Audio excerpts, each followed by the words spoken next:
I think as long as you put the patient at the center of it and think about how can I give this patient more good days, that's what we're always focused about. What can we do every day, whether it's advancement in our clinical treatments or in our team and how we provide care and follow through and making their care journey as fast as possible, getting them all the answers as fast as possible. I think if they can think about it from that context of how do we give patients more good days in their journey, then that is where we're going to win.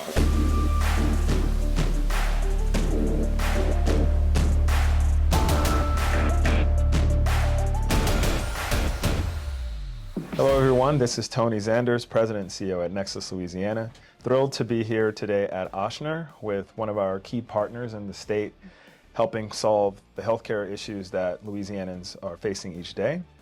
I'm pleased to be joined with Annabeth Guillory, Vice President of Clinic Operations here in the Ochsner Baton Rouge system.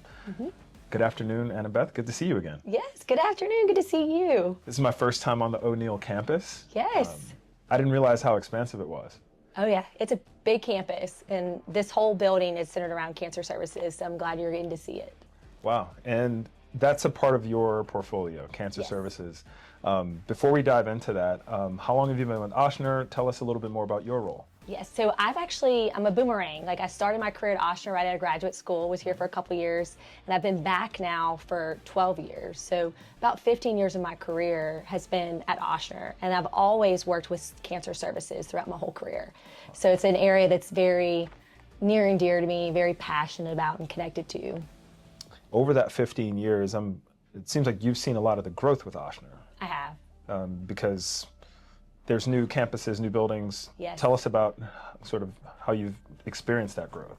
Yeah, when I actually started, we were still at the Summa Clinic, and we were just starting to expand the services to the O'Neill Clinic. And now we've got numerous sites all around town, because part of what our goal was is to go to the patient. So access is a key area that we're trying to solve for, and how do we go to where the patient is versus making the patient come to us. And so it's been a lot of fun. And then we built this cancer center it opened 10 years ago. And so it's hard to believe it's already been 10 years since we launched this, and then being able to be a part of the MD Anderson partnership that launched in 2023, if I'm correct, 23, yeah. 24 is when we actually launched it. I had to think about it for a second. That's a big deal too, so. Absolutely, because MD Anderson's headquartered in Texas. It is. It sounds like a one-of-a-kind partnership. Can you tell us more about that? Yeah, so it is a fully integrated partnership. So you'd receive the same standard of care that you would receive in Houston and in Baton Rouge. So it's fully integrated. And the only thing that might require you to travel is if there was access to certain clinical trials. But our doctors collaborate, review your case together. And so you have experts here and there, more experts looking at your cancer case as well. And the relationship between Houston and Baton Rouge is long-standing, dating back even before Hurricane Katrina. And so there's so many family members that either born in Louisiana that now live there, or vice versa. And so that sounds like a pretty fruitful partnership. It's at being able to put more experts providing care to patients. And the more people you have coming together around your cancer care, the better outcomes you're going to have. And so it's also great because patients can stay close to home where they have their support system, and that's nice to be able to have access to that as well. Yeah, it really matters. In fact, the reason my wife and I moved back home to Louisiana from Boston, my dad had a cancer scare. This was 2014. And when you're traveling around and you're, pursuing your career, all it takes is, one, glass of water in the face to realize you got to be closer to home. And but they're why we're in Baton Rouge. And so to see Ochsner's growth since then has been really impressive, that people who need it have that support, and now you're going to them. Yes. Technology seems to be playing more of a role in these services these days. I'm curious, as we segue into sort of the prompt for the challenge, how today currently are you relying on technology to just deliver better services to a wider range of people? That's right. So part of what our mission is giving patients more good days. So even cancer patients, it's like, how do we give them more good days? And so one thing about Ochsner, it's very progressive, and it has been always very progressive and innovative as a system. That's always been one of our core values. So we have been leveraging virtual visits well before the pandemic, right? Like, we were poised for success when the pandemic hit because we already had the infrastructure in place for virtual visits. So that's huge. So that is something that we do for our patients, because we take care of patients from all over. And so a patient can connect with their doctor virtually, talk about their care plan, talk about next steps. It's also a very fast way that if a patient gets diagnosed, gets a diagnosis, they can quickly connect on a virtual visit with their family and ask questions. You know, sometimes pathology has to continue and there's other things to work with a patient, but if they know this could be a situation that they're going down, we can immediately connect with them and help reduce some of that anxiety. So leveraging virtual visits are huge for people. It's also, we have AI for documentation for our physicians. So when they're in a room with a patient, they can sit and connect more, look eyeball to eyeball, and not feel like they're having to sit there and type the whole time. So it creates more of that connection with the patient.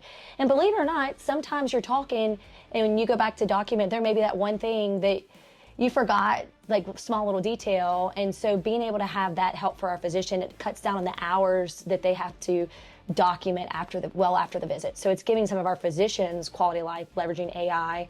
One innovative thing we've done in cancer is Chemo Companion. Dr. Larnett, it was kind of her brainchild among working with other partners, where we actually monitor patients remotely that are undergoing chemotherapy. So we can anticipate before things go south or before a patient starts to show signs that maybe they're gonna have to go to the emergency room or go inpatient.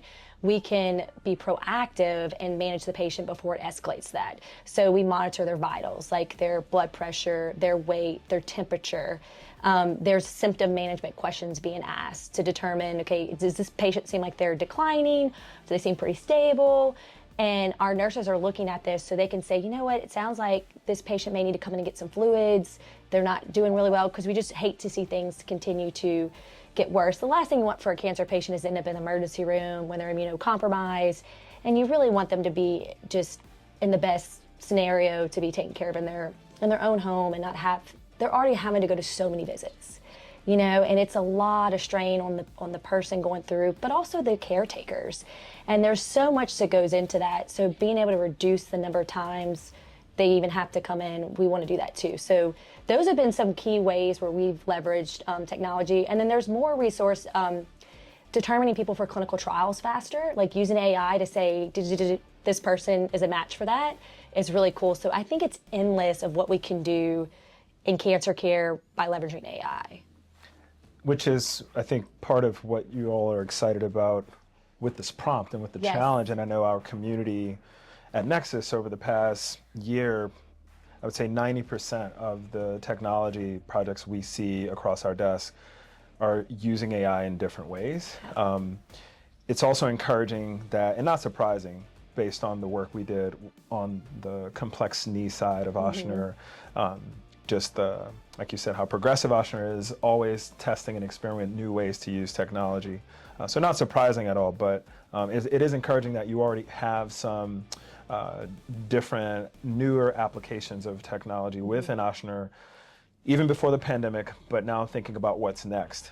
Yes. And so when we think about this prompt, this challenge, why now? What sort of conversations were happening, I would say internally, that made AI and cancer detection and the care journey sort of the priority today? I think it's been a priority, but as the tools are coming faster, I think we're leaning into that.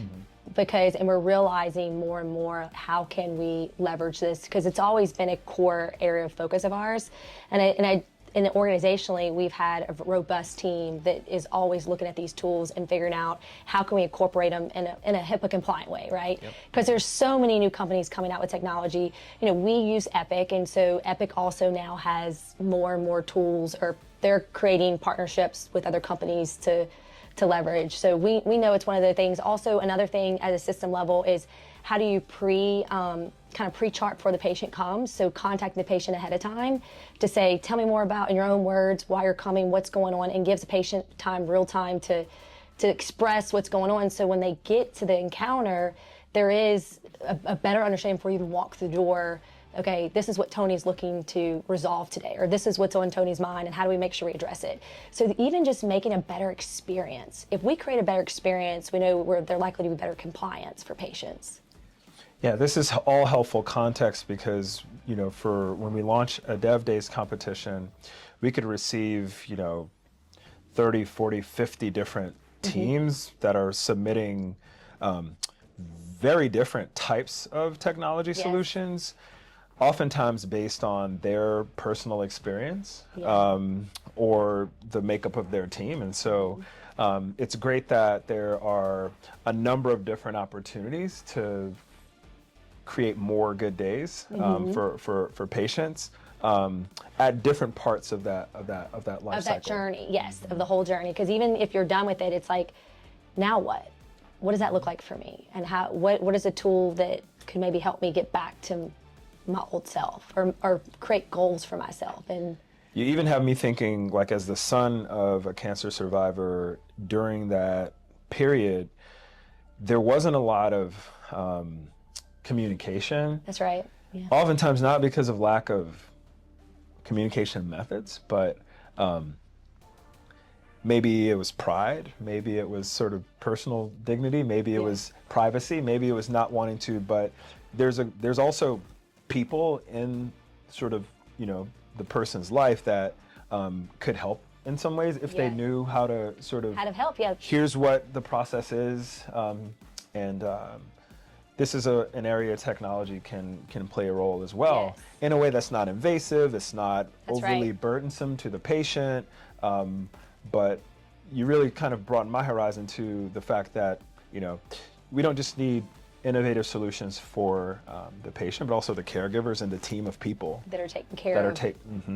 Yeah, and then if they can think about how to make the care provider team, like the physicians, the MPs, the care coordination, if they could think of something that would help them in their role, that's another thing to consider, because coordination of care navigation, I think, is a big deal for everybody that's involved in that care journey.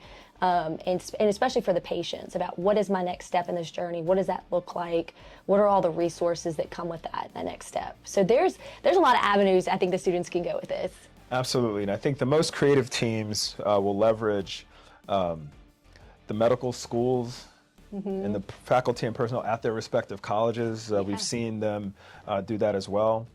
As we start to just wrap up, this interview, what else comes to mind as anything that you feel a team should know to be successful or to really get the most out of this experience? I think as long as you put the patient at the center of it and think about how can I give this patient more good days, that's what we're always focused about. What can we do every day, whether it's advancement in our clinical treatments or in our team and how we provide care and follow through and making their care journey as fast as possible, getting them all the answers as fast as possible. I think if they can think about it from that context of how do we give patients more good days in their journey, then that is where we're going to win. And so whether it's access or whether it's tools or resources, I think that's what I would think about as I come to what would be the right direction to go in. Well, I'm personally excited about what's going to come out of this, and can't thank you enough and your team for supporting our teams as they build these solutions. Well, we're delighted to be a part of this because it's only going to provide more for our state of Louisiana, Absolutely, and I think people beyond the state are going to benefit from it. There's a growing national and even global audience really interested in the work we're doing here. And these challenges do present solutions. We record them all, we present them publicly, and so can't wait to see what's going to come this September. I love it. It's going to be fantastic. Well, thanks so much for spending time. And thanks again for tuning into this latest interview for the Nexus Dev Day Challenge focused on healthcare, with specifically an emphasis on cancer detection, but the lifelong journey of a cancer patient and survivor. Thanks again.